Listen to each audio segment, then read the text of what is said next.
Hi all, நம்மளுக்கு எப்போவுமே A for apple தாங்க.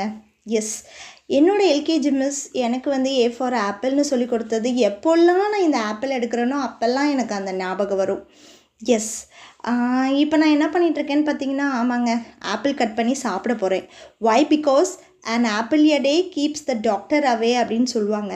ஸோ நீங்களும் டெய்லி ஒரு ஆப்பிள் சாப்பிட்டு ரொம்ப ஹெல்த்தியாக இருங்க. அதுவும் இல்லாமல் இது ஒரு February month.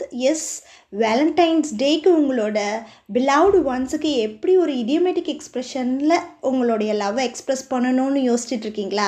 S, this video is for you. Yes, that idiom is apple of my eye. Yes, apple of my eye அப்படின்னா வெரி இம்பார்ட்டண்ட் பர்சன் அப்படின்னு சொல்லலாம், பிலவ்டு ஒன்ஸ்னு சொல்லலாம், இல்லை எக்ஸ்ட்ரீம்லி ஃபாண்ட் ஆஃப் தேம், ரொம்ப ரொம்ப பிடிக்கும் அப்படின்றது ஒரு மீனிங். ஓகேங்களா?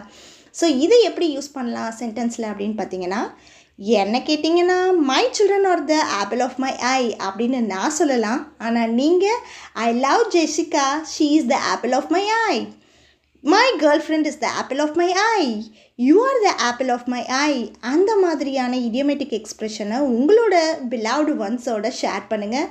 இந்த வேலண்டைன்ஸ் டேவை மோர் அண்ட் மோர் ஸ்பெஷல் ஆக்குங்க with this idioms. Thank you so much and love all. Thank you. Bye. We will see you on next video. Take care. Bye.